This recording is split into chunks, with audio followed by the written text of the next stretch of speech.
Article 370 को remove किया था हमारे देश के पार्लियामेंट ने, और 370 को रिमूव करने के बाद जम्मू कश्मीर और लद्दाख को यूनियन टेरिटरी बना दिया था।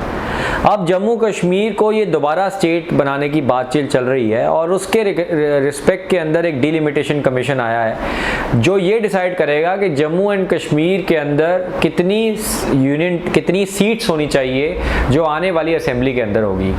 हेलो एवरीबॉडी, ये है 4 मई 2022 की करंट अफेयर्स। मेरा नाम है मनिंदर, आप देखें ड्रीम आईएएस चैनल।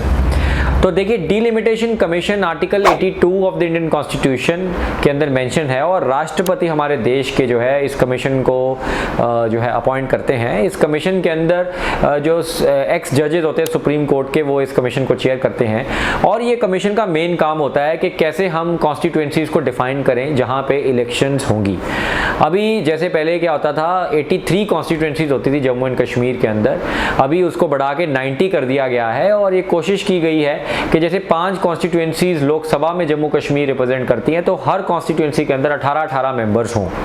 और ये जो डिवीजन क्रिएट की गई थी बिटवीन जम्मू एंड कश्मीर जो पहले होती थी, उसको डिवीजन को सॉल्व किया गया है और इंटीग्रेटेड तरीके से इस चीज़ को अप्रोच किया गया है। डिलिमिटेशन कमीशन की रिकमेंडेशंस बाइंडिंग होती है और हमारे देश में डिलिमिटेशन कमीशन जो है वो प्रेसिडेंट ऑफ इंडिया अपॉइंट करता है।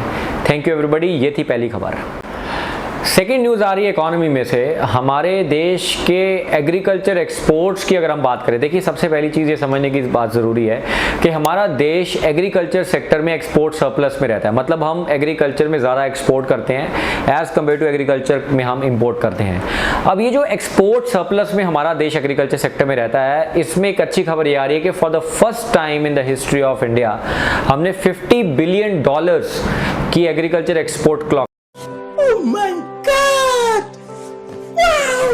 की है, जो बहुत ही अच्छी न्यूज़ है। लेकिन हाँ, इसी ही टाइम पीरियड में हमने $32 बिलियन ऑफ एग्रीकल्चर इंपोर्ट भी किया है और हमारा सरप्लस रफली $18 बिलियन का सरप्लस इस बार ही रहा है।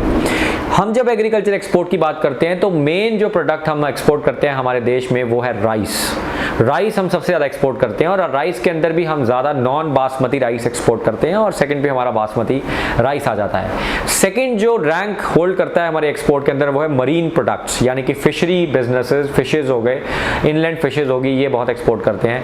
थर्ड लेवल पे आती है sugar, spices and buffalo meat. ये 5 हमारे ऐसे प्रोडक्ट्स हैं जहाँ पे हम मैक्सिमम एक्सपोर्ट जो है वो करते हैं। तो ये एक अच्छी खबर आ रही है कि हमने $50 बिलियन का एग्रीकल्चर एक्सपोर्ट इस बार क्लॉक। कोलेजियम ने अभी रिसेंटली 2 जजेस की अपॉइंटमेंट के नेम्स राष्ट्रपति ऑफ इंडिया को भेजे हैं। अब राष्ट्रपति ने उनको अपॉइंट करना है। कोलेजियम सिस्टम आर्टिकल 124 की इंटरप्रिटेशन से निकला हुआ एक सिस्टम है जहां पे सुप्रीम कोर्ट के जजेस और सुप्रीम कोर्ट के जजेस के साथ कभी कभी chief justice of high court मिलके सुप्रीम कोर्ट के जजेस और हाई कोर्ट के जजेस को अपॉइंटमेंट और ट्रांसफर करते हैं। देखिए, ये सिस्टम पहले नहीं होता था। पहले प्रेसिडेंट ऑफ इंडिया यानी कि गवर्नमेंट ऑफ इंडिया के पास पूरी पावर होती थी कि कौन जज होगा सुप्रीम कोर्ट का। लेकिन 3 जज केस के अंदर, एक हुआ था 1982 के अंदर, एक 1993 और एक 1997 के अंदर, ये 3 ऐसे केसेस हुए जिनकी एवोल्यूशन में ये कोलेजियम सिस्टम आया और एंड रिजल्ट ये आया कि जो कोलेजियम रिकमेंडेशन देगा वो हमारे देश के राष्ट्रपति के ऊपर बाइंडिंग होगी। यानी कि जो कोलेजियम जिस जज को बोलेगा कि इसको हमें जो है अपॉइंट करना है, वो जज को अपॉइंट करना राष्ट्रपति के ऊपर बाइंडिंग होगा। तो ये आर्टिकल 124 के अंदर था। लास्ट कवर करेंगे इलेक्ट्रिक व्हीकल्स के ऊपर। अभी तेलंगाना के अंदर एक 80 ईयर ओल्ड मैन की डेथ होगी बिकॉज उसका एक इलेक्ट्रिक व्हीकल स्कूटर ने आग पकड़ ली थी। ऐसे बड़े इंसिडेंसेस आ रहे हैं, जैसे ओकिनावा एक कंपनी है या प्योर ईवी एक कंपनी है, उनके भी इलेक्ट्रिक व्हीकल्स के ऊपर ये देखने को मिल रहा है कि आग लग रही है। तो हमारे देश की जो मिनिस्ट्री है उसने फाइनली ये बोला है कि ये जो सारी कंपनीज जिन्होंने इलेक्ट्रिक व्हीकल्स अभी सप्लाई किए हुए थे मार्केट के अंदर, ये सारी अपने इलेक्ट्रिक व्हीकल्स को रिकॉल करें और उसको दोबारा से इंस्पेक्ट करें कि ऐसा क्यों हो रहा है। तो ये क्यों हो रहा है, सबसे पहली चीज़ देखिए, अगर किसी भी चीज़ को आग लगती है तो उसके अंदर हीट, ऑक्सीजन और फ्यूल होना चाहिए। अगर हीट, ऑक्सीजन और फ्यूल मिलता है, ये डेडली कॉम्बिनेशन होते हैं, इसको बोलते हैं ट्रायंगल ऑफ फायर। अगर ये ट्रायंगल ऑफ फायर कहीं पे मिलता है तो आग लगनी नेचुरल है। अब इलेक्ट्रिक व्हीकल्स के अंदर होता गया कि कई बार हम ओवर चार्जिंग कर देते हैं, कई बार हम लिथियम बैटरीज नहीं डालते, हम लेड बैटरीज डालते हैं, कई बार कोई शॉर्ट सर्किट आ जाता है, कुछ एक्सटर्नल इवेंट हो जाता है। इन सारी 4-5 फैक्टर्स की वजह से इलेक्ट्रिक व्हीकल व्हीकल्स में आग लग सकती है। अब ये कैसे चेक होगा? ये डिज़ाइन डेवलपर्स के ऊपर है जो डिज़ाइन कर रहे हैं पूरी इलेक्ट्रिक व्हीकल्स को, कि उन्होंने कैसे FME एनालिसिस की, मतलब ऐसे कैसे फेलियर मोड इफेक्ट एनालिसिस किया है कि जहां पे इलेक्ट्रिक व्हीकल्स को आग नहीं लगनी चाहिए।